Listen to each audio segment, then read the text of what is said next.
tourisme et groupes armés dans la province de l'Ituri. Parce que notre objectif, c'est de transformer le potentiel touristique de l'Ituri en argent. Nous sommes en train de dire qu'il n'y a pas de territoire touristique. Ce sont les hommes qui en font touristique.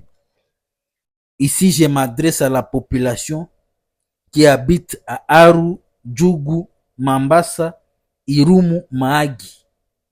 Il n'y a pas de territoire touristique. Ce sont des hommes qui en font touristique. Et nous sommes en train de dire que c'est le tourisme qui paye la conservation. Et sans les touristes, il n'y a pas de tourisme. Et que notre objectif, c'est de transformer le potentiel, de vous aider à quitter la situation de 2 dollars par jour à 10 dollars par jour. C'est vrai, les groupes armés, lorsque nous sommes en train d'expliquer, ce sont des groupes d'individus qui créent une administration parallèle.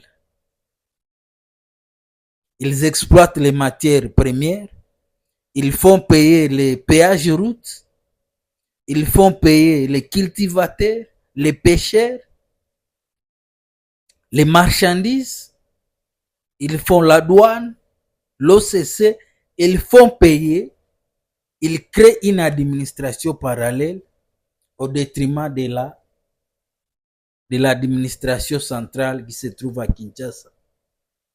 Parce que beaucoup de gens estiment que Kinshasa est très loin pour recevoir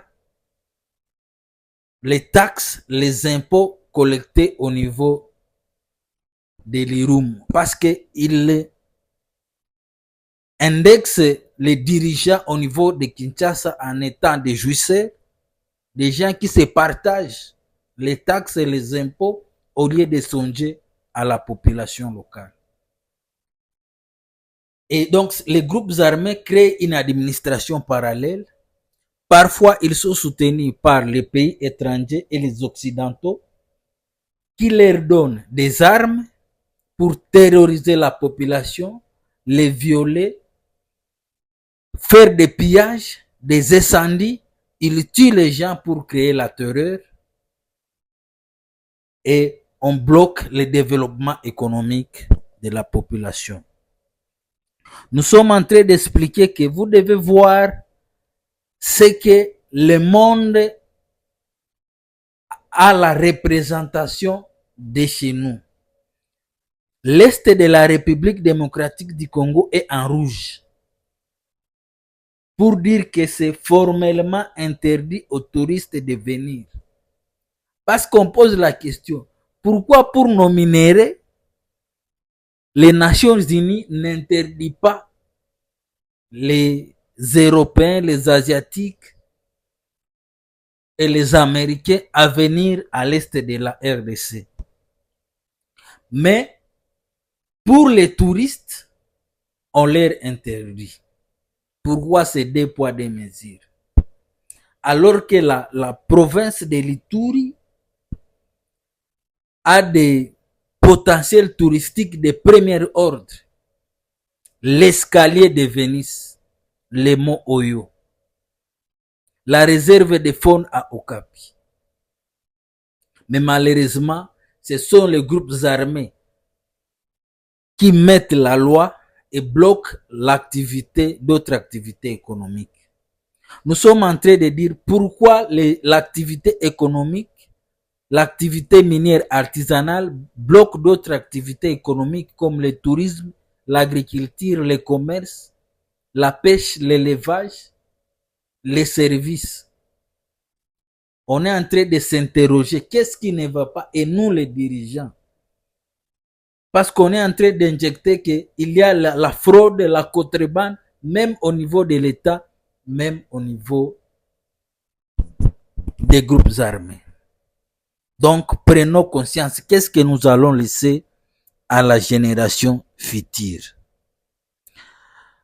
Et vous devez savoir que les Nations Unies, à travers la radio Okapi, financent beaucoup d'argent pour résoudre les problèmes des groupes armés.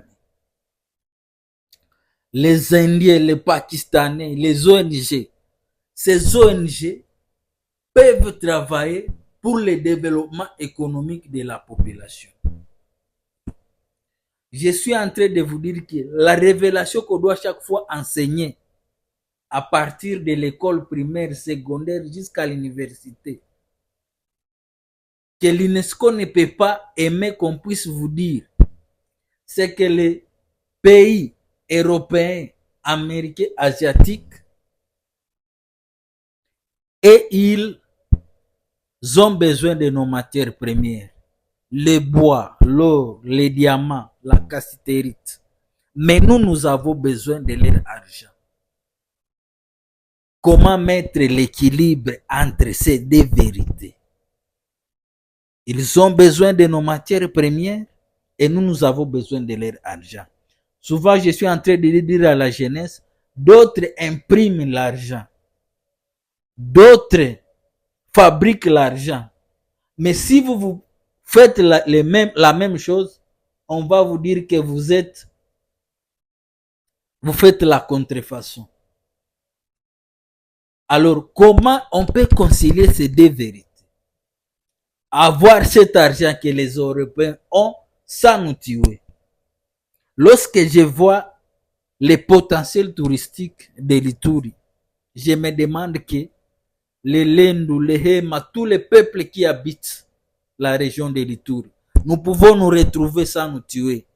Parce que nous sommes en train de dire que les groupes armés recherchent des terres foncières, les pouvoirs et l'enrichissement illicite. Ce qui laisse que nous puissions être en rouge. Alors que les centres africains regorgent les gisements miniers les plus riches en or, en Afrique et même dans le monde. Mais malheureusement, nous sommes en rouge. Mon objectif, c'est que nous puissions quitter la situation rouge en situation verte, qui dit c'est la vigilance normale. Donc les gens peuvent venir nous visiter. Parce que je suis en train de dire, quand nous allons commencer à parler comment les gens se retrouvent dans le tourisme, c'est là où vous allez comprendre là où nous sommes en train d'aller. Si vous êtes dans la province de l'Ituri, j'aimerais que vous puissiez laisser les armes parce que les armes ne nous aident à rien. L'argent qu'on donne pour la démobilisation, la réinsertion, pour les réfugiés à l'interne, parce que ce qui me fait mal, les territoires, la province de l'Ituri, lorsqu'il y a des réfugiés internes alors qu'ils sont assis sur des richesses agricoles, minières, halieutiques, qui peut nourrir la RDC tout entière. Et la province est trop grande, 3 fois le Rwanda, 65 000 km², mais la population vit dans l'extrême pauvreté avec moins de $2 par jour. Si nous pouvons laisser les armes, si nous pouvons vivre dans la paix, dans l'harmonie, parce qu'il y a des mariages entre différentes ethnies, c'est ce que nous devons développer. Cette harmonie entre nous. Nous devons vivre dans la paix, dans l'harmonie. Les minéraux ne vont pas nous enrichir. Parce qu'on ne maîtrise pas ce domaine. C'est un domaine qui est réservé aux Européens. Malheureusement, on utilise nos frères et nos sœurs pour nous tuer, pour qu'ils puissent prendre la matière première. Et nous sommes dans la pauvreté. Notre vie est trop courte pour que nous puissions la perdre dans les futilités. Notre vie est trop courte pour que nous ne puissions pas profiter de la vie quand il est temps. Il y a des rébellions qui ont passé en Ituri, mais ces gens-là ont passé, mais la République va rester. Nous avons la République à construire, pas à détruire, à piller.